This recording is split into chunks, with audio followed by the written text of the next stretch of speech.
राव अंबेडकर जी, जिन्होंने उनके संकल्प ने आज इस सीमा को भी गुजरात की इस धरती वडोदरा में आने को मजबूर कर दिया। एक ऐसा सपूत, ऐसा पुत्र जो कि मुझे लगता है कि आगे आने वाले भविष्य में इस भारत की धरती पर जल्दी पैदा नहीं होने वाला है। ऐसे मानवर साहब कांसीराम जी को नमन करते हुए, जिन्होंने सामाजिक क्रांति क्या होती है, सामाजिक रूप से बदलाव कैसे लाया जा सकता है, इस काम को उन्होंने करके दिखाया। पंजाब से चलकर के उत्तर प्रदेश, जो कि भारत जैसे देश के सबसे बड़े जनसंख्या के आधार पर राज्य में 4 बार सरकार बनवाई। हमारी बहन जी उत्तर प्रदेश में 4 बार मुख्यमंत्री बनी। ऐसी हमारी आदर्श नेता बहन सुश्री कुमारी मायावती जी के निर्देशन में, उनकी निडरता में आज मैं आप लोगों के बीच में साथ में ही मंच पर आसीन, जो कि 42 वर्षों से भारत के कोने कोने तक गाइडेंस देने वाले, लोगों को जोड़ने वाले हमारे मंच पर आसीन धर्मवीर अशोक सर, जिनका मैं बहुत बहुत शुक्रिया अदा करती हूँ। मैं बसपा में जितने भी सीनियर पदाधिकारी हैं उनसे जानना चाहती हूँ बाबा साहब के संघर्ष को, उनसे जानना चाहती हूँ मानवर साहब के संघर्ष को, क्योंकि सर आप जैसे लोगों ने मानवर साहब के साथ काम किया है। और मैं कभी कभी सोचती हूँ कि मेरे जीवन में शायद मैं उनसे एक बार मिल पाती, उनसे बात कर पाती, उनसे पूछ पाती कि आप इतनी एनर्जी, इतना डेडिकेशन कहां से लाते हैं, कैसे इतना संघर्ष कर लेते हैं बिना परिवार के, बिना संसाधन के।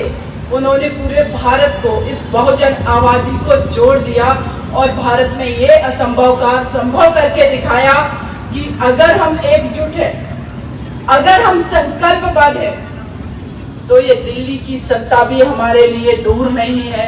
ऐसे साहब के साथ काम करने वाले हमारे धर्मवीर अशोक सर, जिनका मैं शुक्रिया अदा करती हूँ, और साथ में ही मंच पर आसीन माननीय सुरेंद्र सिंह कालोरिया भाई साहब, दिल्ली हमारे आवास पर आए, बोले बहन जी हम आपको आमंत्रित करना चाहते हैं, गुजरात में वडोदरा में एक कार्यक्रम है।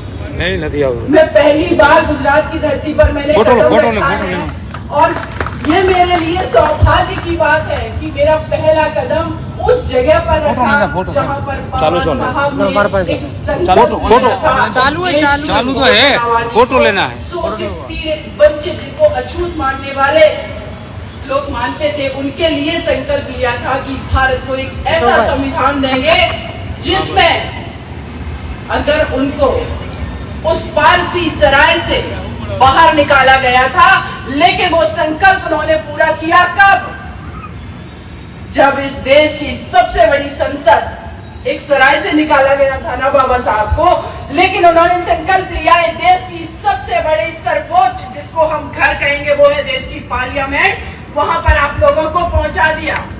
ये संकल्प था, विधानसभा में पहुंचा दिया और उनके बनाए संविधान ने इस देश के सबसे बड़े राज्य की 4 बार हमारी बहन जी को मुख्यमंत्री बनाया। ये उनके संकल्पों का परिणाम था।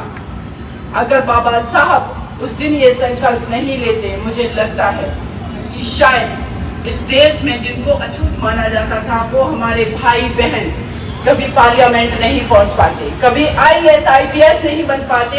इसीलिए कहा जाता है कि हम सब ऋणी हैं बाबा साहब के, हम सब ऋणी हैं मानवर साहब कांसीराम के। हम कितना भी अपने जीवन में उनके कर कदमों पे चल करके, संघर्ष करके अपने समाज, अपने देश के लिए कर ले, लेकिन फिर भी उनका ये ऋण, उनका ये कर्ज हम नहीं चुका सकते।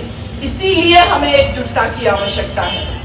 साथ में ही मंच पर आसीन गुजरात के प्रभारी एडवोकेट किशोर कोचरा जी, मंच पर आसीन दामजी भाई सौदरवा प्रभारी जी हैं, माननीय भगुभाई परमार जी प्रदेश अध्यक्ष, माननीय नेहल मकवारा बहन जी महासचिव गुजरात प्रदेश, माननीय दूलाबाई भागोर उपाध्यक्ष गुरुग्राम प्रदेश, जो कि एसटी कम्युनिटी से आते हैं। मेरा नाम सीमा ना लेकर के सुषमा ले रहे थे, तो मैं आपको बताना चाहती हूँ कि मेरे घर में जब मदर ने बताया कि पहली बार बात हुई कि बिटिया का क्या नाम रखना है, तो सुषमा नाम की चर्चा हुई थी।